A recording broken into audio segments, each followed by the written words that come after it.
दोस्तों स्वागत है हमारे चैनल पर। तो आज हम लेके आए हैं अंतर सिंह प्रियंका सॉन्ग के वीडियो के बारे में अपडेट। तो आप लोग वीडियो को शुरू से अंत तक देखें, भगा भगा कर नहीं देखिएगा तो कुछ भी समझ में नहीं आने वाला है।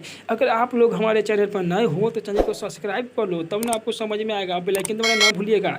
बहुत ही ब्लॉकबस्टर हिट सॉन्ग अंतर सिंह प्रियंका का वीडियो रिलीज होने जा रहा है। तो आप लोग वीडियो को शुरू से अंत तक देखें, तब ना आपको समझ में आएगा किस चैनल पर यह सॉन्ग का वीडियो रिलीज होने वाला है और कब होने वाला था। आज हम सब बताने वाले हैं। वीडियो को शुरू से अंत तक देखिए।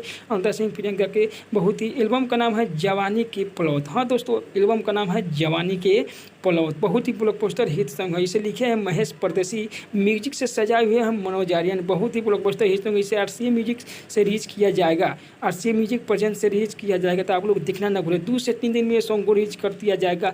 तो आप लोग वीडियो को शुरू से अंत तक देखिए। बहुत ही ब्लॉकबस्टर हिट सॉन्ग है। डीजे पर तो बवाल धमाल मचा दिया था भाई वीडियो सॉन्ग। अब वीडियो आने वाला है, तो वीडियो को रिलीज होते ही देखिए क्या रिएक्शन हो रहा है। बहुत ही ब्लॉकबस्टर हिट सॉन्ग है जवानी के पलौत। एल्बम का नाम सुनिए भाई, जवानी का पलौत। अंतर सिंह प्रियंका का बहुत ही ब्लॉकबस्टर हिट फिल्म है। इसे आरसीए म्यूजिक प्रेजेंट पर रिलीज किया जाएगा।